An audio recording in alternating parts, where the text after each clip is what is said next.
Hi everyone, welcome to Talks of Google. My name is Dana, and it is my pleasure today to introduce Tim League from the Alamo Drafthouse. Great to be here. So Tim, do you mind telling us just a little bit about how you went from being a mechanical engineer with, I believe, an art history minor or other major to this kind of movie theater mogul? Well, I think in order to answer that, I have to back up a little bit. I went to a high school that didn't have very good college prep, so I hadn't really even thought about what my life was going to be. We didn't have any AP classes, and I was good at math, and so that's the only guidance I got. If you're good at math, and you just go into engineering and you sort of fall into it. So I studied it, and then it was only through the course of 4 years of education did I realize at the very, very tail end, after I'd done all the hard work, that I didn't want to do this, and it was a horrible mistake. Yeah, and in the meantime, I had been interning at Shell Oil and I was an awesome intern. After I was a sophomore, I had a really meaty project, and I dove in, and I didn't have any friends, so I worked all summer, and then the next year I was a passable intern, but they still were remembering how awesome I was the year before. And then by the time I graduated, I was probably a worthless employee, borderline dead weight. And I knew that there was going to be something else to do. So on my way to Shell, I was in Bakersfield, California, by the way, in the Central Valley.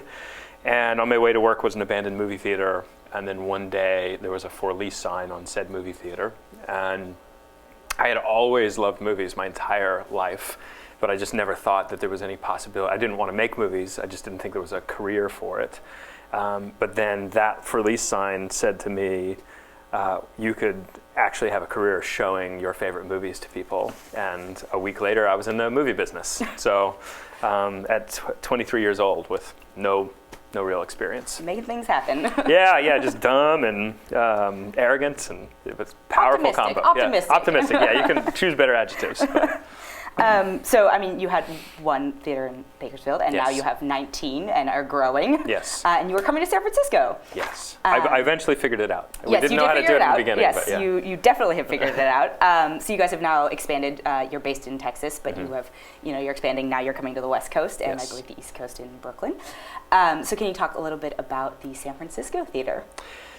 Yeah, I was interested in expanding the company. At a certain point, we were growing, and we were always an Austin-based company.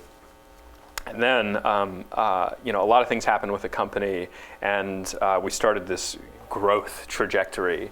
But then I started to think, if we moved nationally, we could expand what we're doing. We could, this idea of sharing movies that we love with as many people as possible becomes more interesting if you look at it nationally. And so once I made that step, the first thing I wanted to do was to open up in some pretty serious markets like Los Angeles, New York, and San Francisco were the three that I chose. And that was 5 or 6 years ago, and now we're finally opening up the first one of those here in San Francisco, later on this year. So you picked at the time, the old Mission Theater, now would be the new Mission Theater, which is this kind of historic, hidden gem, going to be a gem of a theater. Can you talk about kind of the plans for it? I know it was one screen, I believe, and now it's going to be several. Yeah, and so it actually made the name change from the Mission Theater to the new Mission Theater in the 20s. And so it was a single screen, sort of shotgun, very small theater from 98 years ago, whenever that was. And then in the 1920s, it was renovated, and they created this movie palace in the back of the shotgun theater. So the new Mission is actually a 80-year-old name, 90-year-old name. But I first got a heads up about it from just a friend of mine that was living in the Mission. So I was looking at other properties around the city, looking at possibly new development, and this buddy of mine, I guess, went in there when it was a futon shop, and he wandered past where you're supposed to wander, because they just had futons stacked up in the lobby. And then if you go past the last line of futons, you saw this glorious expanse of a grand old theater. And so he called me and said, "You should think about this." And 5 years later, here we are. Yeah, I think it's really great for us in the Bay Area, just because a lot of developments in San Francisco, especially, everything becomes something different and new, and this is nice to see a theater being restored to being a theater instead of a futon shop, and kind of serving its original purpose. I think a big thing for me, it's seeing Alamo Drafthouse community is being a part of the community. Do you have any plans to kind of integrate into that area? Yeah. You bring the vibe of San Francisco to this theater? Or? We're just starting to hire, and so that's going to be reflected in our hiring. So we hired our first creative manager position, this guy Mike Keegan, who used to run the programming at the Roxy for a number of years, and then he left. He had this project he worked on last year where he was touring this festival of cat videos across the country. I don't know. I know what you're talking about, actually. And so he was looking for a gig, and I really like his experience and his energy, and so he's going to be programming a lot of the theater. We've just made an offer to somebody to be our community liaison, so it's basically working with the nonprofits and the film festivals in the neighborhood and making the space available kind of as a community arts center.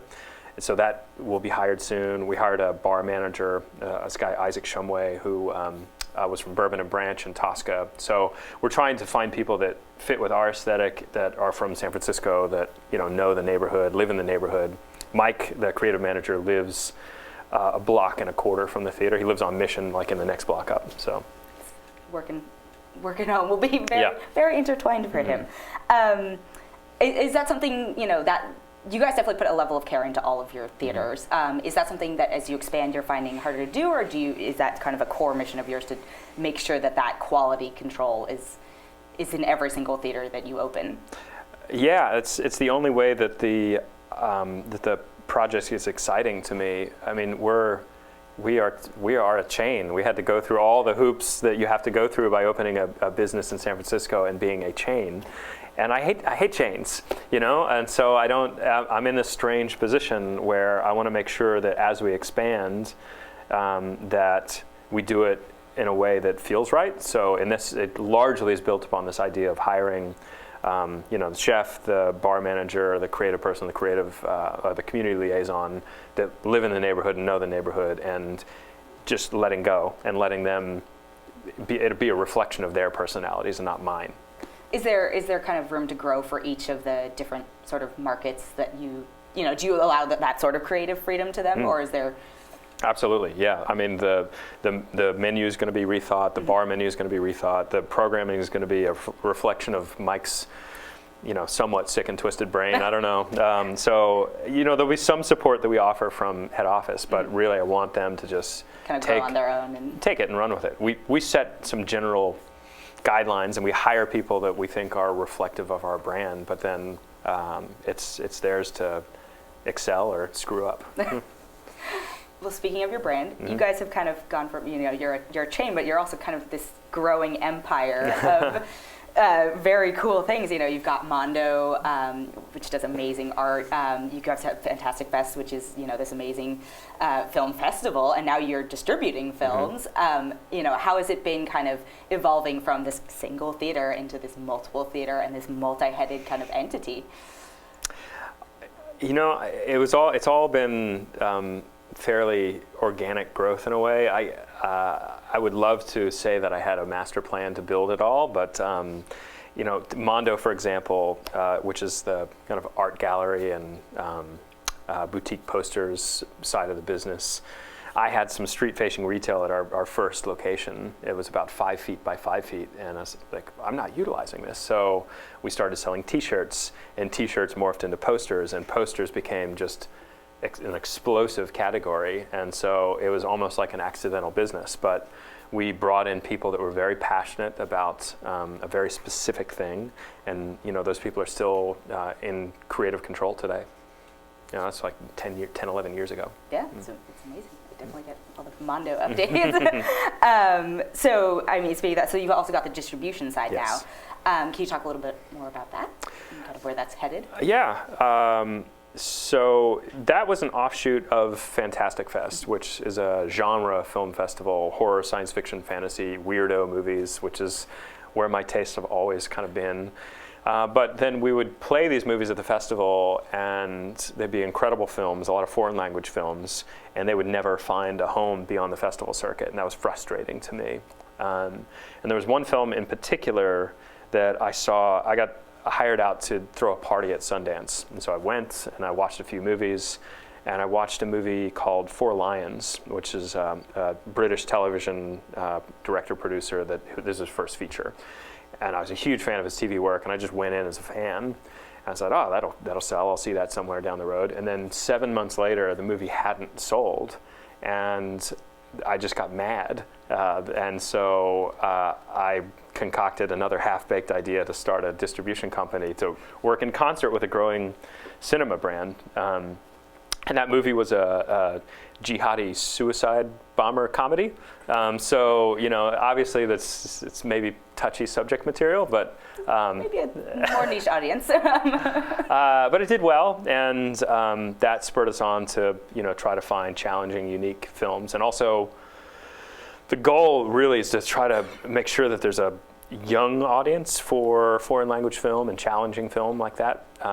There certainly, it was cool to go to see foreign language films when I was 18, and I don't think it necessarily is anymore, and I don't know why. So I'm trying to make it palatable to younger people. I think by kind of adding that experience factor to it, it does help make it more appealing. Yeah. But speaking of that, I just have a total brain meltdown. Sorry. I was trying to think about. So speaking of experiences, yeah. I think you guys are also known for, making these huge experience things. I think you just did 40th anniversary of Jaws, where people watched it from the water. Yes. Is that kind of something that you're thinking about when you're picking films to distribute? Like, how can you make an experience, or is that kind of a very separate thought process? Well, the process for me is we'll go to festivals a lot of times. That's where we pick up most of the films we acquire. We'll watch them. And first, we have to love it. So we really only work on films that we love, which strangely is not well, it's probably not the best financial business model either, but it's not the norm. So if we love it, then we go back to the hotel room and we pound out kind of a marketing proposal that's like, this is all the things we're going to do. This is how we're going to build awareness for this film. And then we put together a financial model based on comparable titles. And then we make our offer, and we kind of pitch. And sometimes you get it, sometimes you don't. We don't have a huge pocketbook, so usually if we don't get a movie, it's because we're not willing to pay enough. But have there been any that you've kind of had to weigh your role as a business person and go like, oh, I really like this, but it's kind of on the cusp, and we're not sure if it would be worth it, or is it always just kind of artistry first? Well, it's a combination. Artistry gets us to thinking about it and putting the model together. The model can blow it up where we say, you know what, this doesn't make sense for us. And so we've walked away from a lot of titles. And there's titles that we've lost because we're not willing to gamble, an extra couple $100,000 or whatever it is to buy a movie. And if we would have written a bigger check, we would have gotten it. But it's not the profitable side of the business for me. I think eventually it maybe will be if we get to be a bigger company, but right now it's still pretty thin. Do you have any thoughts to expand into production?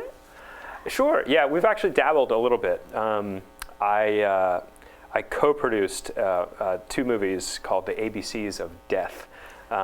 And so this also comes out of Fantastic Fest. A lot of things come out of the community of Fantastic Fest. And so we took 25 directors that we knew from Fantastic Fest, and we gave them a small budget and a letter of the alphabet. So every 4 minutes there's a death by that letter. So real fast-paced. And then we did a worldwide contest to become the 26th director. And the first one was really successful. It's actually our most successful film we've ever been involved with. So we did a sequel, and we might do a part 3. It was called The ABCs of Death 2. And then most recently, we just co-produced a movie, again, a Fantastic Fest veteran. And so there were 4 of us that put in a small amount of money, under a $500,000 budget, to produce a horror film called The Greasy Strangler. But we own worldwide rights on it. So we're thinking if we curate well and keep the budget tight, and we're basically a backstop for distribution as Drafthouse Films, then we can hopefully make these low-budget films work, and it becomes a way for short filmmakers to step into the feature world, for example, which is this case. Yeah, I think you guys are a great kind of safe space for this sort of fringe-ish, you know, maybe not everybody's interest, but like there's this huge fan base for these things, and I think Fantastic Fest and now this.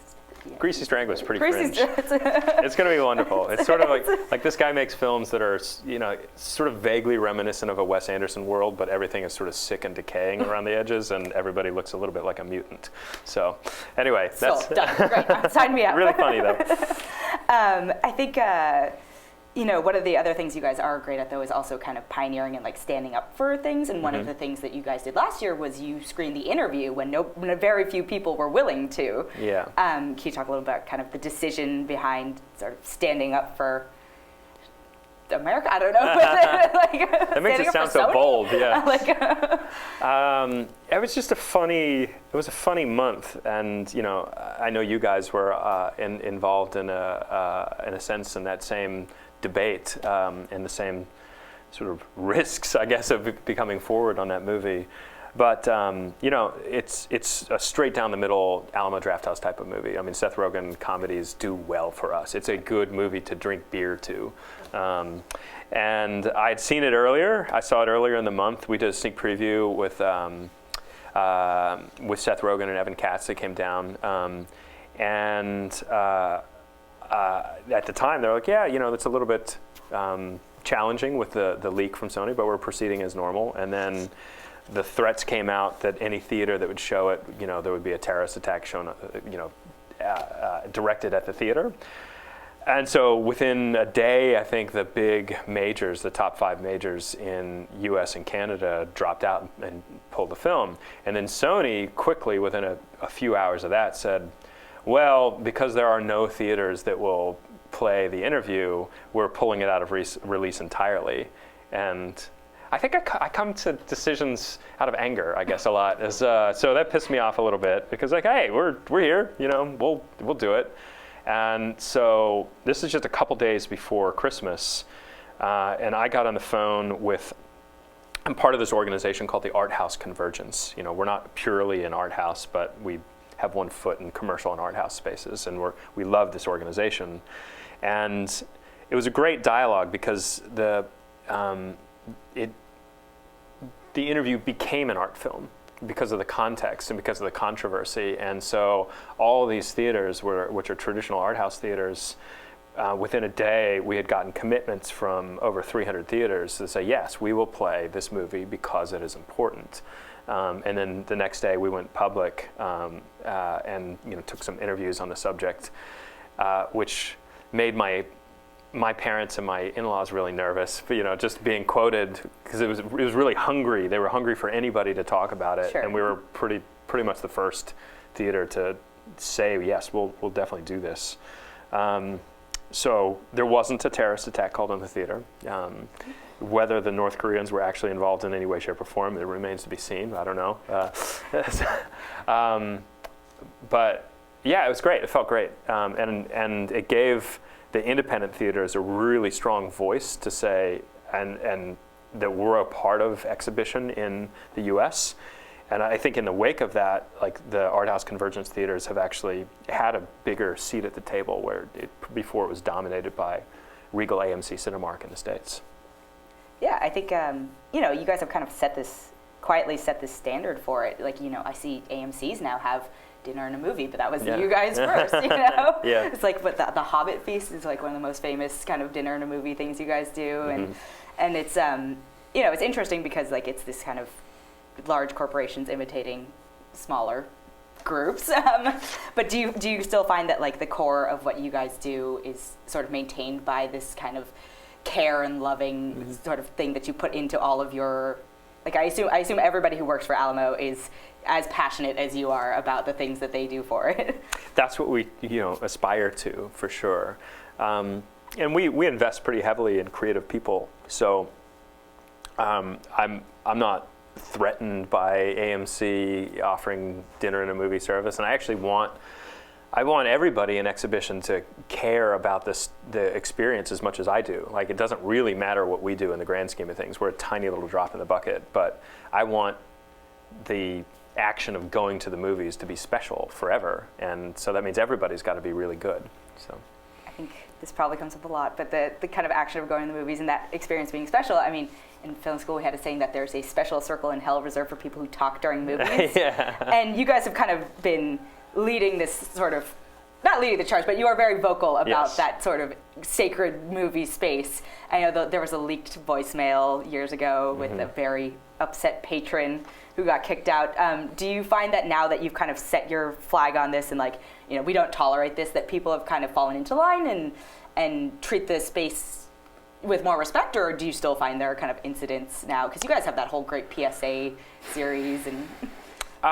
There's still incidences, like it still happens that we have to kick people out of the theater, and it's a pretty dicey proposition a lot of times, you know, but 99.9% of the time it's fine, and we're so clear about what the rules of engagement are inside the theater and what the penalties and ramifications are for breaking this social contract with us, that by being absolutely clear and being known for a company that actually does enforce it, it just kind of solves the problem. So we opened up a theater in upstate New York, not upstate, but just Westchester, just north of New York City proper.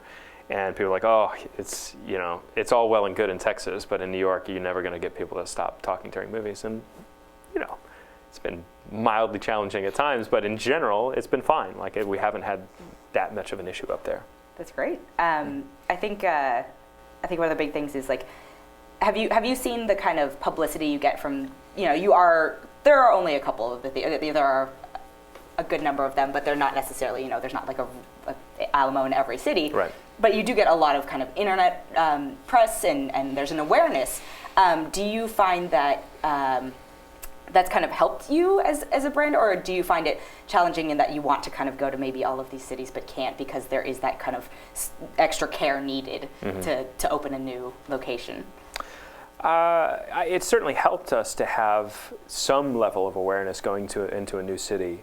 I think San Francisco's been great because there's a decent pipeline of people that go back and forth between Austin and San Francisco, and so some people have had exposure in Austin. We have it's not quite the same level of tech industry in Austin, but you know, it's not bad, and that's helped to have it sort of seeded with people who know the experience, and we try. We put together a website called, well, we just changed the name recently, but Birth Movies Death, and so that's a national site where we talk about movies, and it's to my knowledge, it's the only movie review and news website run by an exhibitor where all movies are not awesome, you know. So it'll be, in fact, you know, Devin Faraci, who runs it, he's kind of a curmudgeon, and he hates a lot of movies. But for me, it's the only way to have any sort of integrity in that space is to present negative reviews of movies alongside positive reviews, and it's offering an honest opinion as opposed to a filtered one. Is there any space that you haven't touched upon yet that you want to expand into? I think I'm strictly forbidden from starting any new businesses. So the correct answer is no. On the Mondo side, we're going to probably do next year. We're planning to do some more apparel. Okay. Like we have a big line of holiday sweaters coming out. I know you guys just started doing toys as well. Yeah. So Bolt. yeah, finally shipped. It's a funny business with those kind of boutique toys. You know, you take pre-orders and then it's so expensive to do that, and it's so intricate that the product doesn't ship for 16 months, which that's alien to me. That's not how I buy things. I want it in 2 hours. So when it came in the mail, it was so exciting. Yeah. 16 months of waiting. Do you kind of find that you're having to apply different sort of expectations to the different parts of the business? As you said, it takes like 16 months to make a toy, but it takes years to build a theater. Yeah. And I think in the early days when we were building new theaters, it was a lot faster for us, and it was in our own backyard. And actually, Texas, at least back then, it's not that it was the Wild West, but it was a lot easier, a lot fewer constraints in terms of the development process. And so doing a full interior, exterior historic renovation project in San Francisco is about the most radically different end of the spectrum to what I used to do.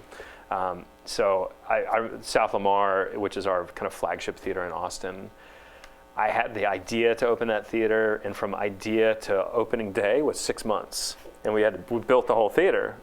It was just fast, and there was nobody standing in my way. And here it's, this is more of a 5-year project. And so, but that's fine. And you have some other things to keep you busy. Yeah, it's all good. And San Francisco did something really interesting. The reason why we're able to have the Mission as a project is that historic theater spaces are generally really well protected. So there's only a couple things that space could be remodeled into. It could be like a live music space, or it could be a theater space. I'm not sure how the futon shop worked, but they didn't I don't even want to think about that. But it was, they couldn't massively redevelop that into something else because it's an important historic structure. It's the same architects that built the backside that built the Castro, and it's San Francisco architects, and it's worthy of preservation. Thank you for preserving it and no problem. bringing new life to it. I think we're going to open up to audience questions. Sure. Must have been considered to allow servers to come in and not interrupt the viewing experience. And I don't know. I just felt like there was a lot of thought that went into it. And had you seen something like that before, or how did that come up? How was that conceived? Sure. The question is basically the specifics about the Alamo Drafthouse, from the table configuration to the service model, how much of that was preconceived. And if there are any inspirations, there's definitely one big inspiration, and I go back to the first theater in Bakersfield, which, by the way, was I didn't mention that, it was a total unmitigated disaster. It was a horrible, that's me, sorry. Horrible experience in a lot of ways. Great experience because I learned the business, but it just failed. It was a failed business in every possible way. But during that, my girlfriend and I, we got married in the middle of it. It was this courtship trial by fire. We lived in the theater, and we worked every single day. And so we never left the theater, and it was incredibly stressful because we weren't making any money, and we figured we still love each other. And so I highly recommend that, to work through a failed business together and see if you still want to get married. But our honeymoon, we went up to Portland to go spy on McMiniman's theater, which has kind of a food and beer model. It's a little bit different than what we do, but we had heard about it, and we were already making plans, knowing that we could sense that Bakersfield was going to eventually truly fail, that we were going to try to rise from the ashes and do things a little bit differently. And so we checked out what they did it was a working honeymoon. We visited a bunch of their theaters. And then when we finally shut down Bakersfield and moved on to Austin, we spent about 6 months workshopping the menu and the table configuration and the service model, how it was all going to work. And that really hasn't changed too much since the very early days. So that I can actually say we did plan ahead, and it worked for the most part. I had a question how you approach the different sizes of the theaters. I guess in the Mission Theater, there's only going to be, fewer screens than in the many in Austin. Does that impact the types of shows that you film or that you screen? How do you sort of approach the different venue space and configuration? The question is, how do we approach the different venue spaces in terms of the sizes of the theaters, the number of different auditoriums in each project? For the Mission, we can't change too much. I mean, the Mission was configured to have a main room and then 2 balconies. So we kept the main room intact, and we subdivided the first balcony into 3 little tiny micro theaters that are 35 seats each. And then the second balcony is a larger room with about 120 seats, and then the main room has about 300 seats. So then we have to pass that by Historic to get their approval for our plans. And so they approve that design, and then we'll build a financial model to see, based on our fill rates for various sizes of rooms, how much top-line revenue are we going to generate, and how much net profit are we going to theoretically have with those types of rooms. I wish we had more seats at the Mission. when we're building from scratch, like we're building from scratch in Brooklyn, and so that has more like 850 seats as opposed to 550 in the Mission, and we have 8 or 9 theaters. But what the Mission does have is what I like, is having this range of rooms. So having 35-seat theaters allows me to be able to program some pretty esoteric films.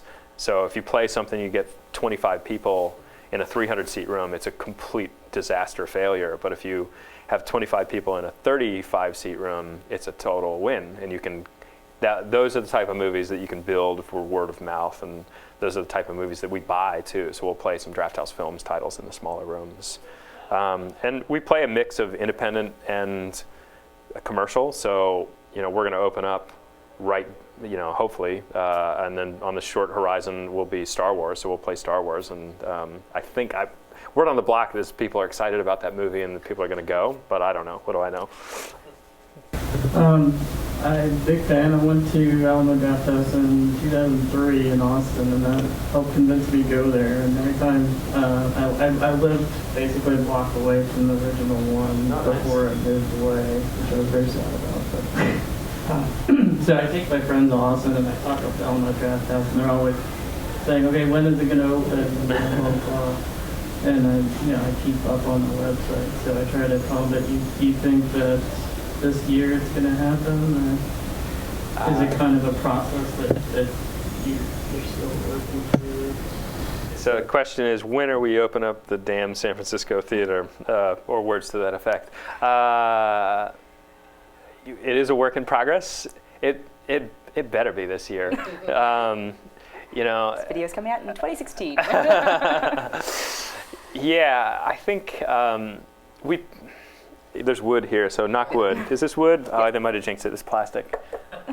We passed a lot of the hurdles that were really holding us up. So, and honestly, I make it sound like it's been arduous. I mean, it's been challenging for sure, but we went into it with eyes wide open. It's a historic renovation project, and there's a lot of forces at play. So it's not that much more arduous than we thought it was going to be, and it should be arduous, right? To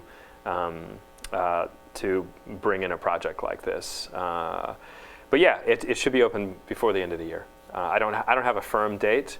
But they're also doing construction on Bartlett Street right behind it, major road construction. And so there were utility tie-ins that had to happen, which those were beyond our control. Those have all happened. There was stormwater runoff issues on the front, like digging above the BART line, which took us about 9 months or so to get the permits, but those have been issued, so we can do that. And those were the two things that were keeping me up at night, and we're past those. The progress is much more rapid. I would actually get depressed if I would go maybe a year ago or 9 months ago, and I'd go on site and there's just not much happening because nothing much could happen. But now it's moving fast. There's lots of people there, and it's we're putting up sheetrock of all things, and that's usually a sign that everything in the walls is done. Usually, so I'm very optimistic. And I'm not going to give you a date. Tim, I'm a huge fan of the publication you guys give away for free at the Alamo, Birth Movies Death. Big fan of the writing as well, and I'm just curious about the genesis of putting together the publication as well as the site, and how you got folks like Devin and those types of folks to be part of the effort as well. So the question is, how did it come about, both the website and the magazine, Birth Movies Death? So it's run by Devin Faraci, who used to be with Chud, who is he's a great writer. I've always liked him, and I became friendly with him. Sometimes it's dangerous to become friends with journalists, but I do it regularly. I like to talk about film. I like to debate film, and he's one of the best people to have a post-movie conversation with. He was staying at my house for a 24-hour movie marathon we do every year called Butt Numathon, and so we were actually sitting on the roof late at night, probably drinking something, beer, scotch, I don't know. And I asked him, I was like, well, how much do you make? Which is a completely inappropriate question to ask somebody, but I was really curious. And he told me, I was like, oh, I think this is doable. And so that's it. That's the genesis. Is I really I respected his writing, and that was at the time when we had made the decision to build out the brand and to expand beyond our own backyard in Austin. And it was a plan at that time to put together a movie discussion site that would help spread the word about who we are. I didn't interview anybody. I just asked Devin if he wanted to quit Judd and start this with us. And he said, yes, I am ready right now. Let's do it. And the magazine, it seems somewhat silly to start a magazine in this day and age, but we're also a brick and mortar restaurant, not restaurant, but a business that has a restaurant. And right now, with the 19 theaters, we have about 700,000 people that come through our doors every month. And so that's a pretty nice stream of people, so we can sell ads to pay for the cost of the magazine. Maybe we'll get, there's goals to make it a little fancier for digital consumption, but that's, like a lot of things, we budgeted it and said we can afford this, it makes sense, and it helps the awareness of the brand, so let's do it. Kudos to the staff. It's one of the best running film communities on site. Meredith and team do a great job. Thank you. I think that's something you're excellent at, is kind of picking up these people who are super passionate. Because wasn't like Justin from Mondo, kind of like I don't want to use the word mediocre, but like he didn't find his calling until didn't he go through like a couple roles and then? Yeah, Justin. I knew him from the film collecting world, another sort of strange little facet of the business is we have a nonprofit film archive. So in the digital transition, film is just being discarded. So I know I should have probably a support group, but I'm a compulsive collector. I always have been. I've always had collections. And then once I got into this business, I started collecting the heaviest thing you could find, which is old 35 millimeter film. So we have about 4,000 prints, and we loan them out to universities and theaters all over the country, all over the world. Justin was probably 24 years old, and he was living in Kansas City, which was the central hub of the film distribution. So it was like you had New York, Los Angeles, and Kansas City. Kansas City sent film out to the heartland. And so all of the best film collectors are right at Kansas City, because the guys that are in charge of cutting the films in half and destroying them and putting them in the dumpster, there's this little legion of leeches that would sort of pull a few covertly out of the dumpsters. He was a film collector. We traded. He came down for events and then eventually asked for a job. But yeah, he started out as a bartender, and he was a projectionist. He worked in our outdoor screening company, and he worked in venue rental sales, and wasn't really awesome at any of them, but he really loved what was starting to happen at Mondo with posters and artwork and collectibles and toys. And once he found that spot, he really flourished there. Kudos for kind of building this safe space for people who are passionate about film and going to see films, and for them to go and check out awesome movies. Well, thank you so much for joining us today. Let's No give him a problem. round It's my of pleasure. applause. Thanks, guys.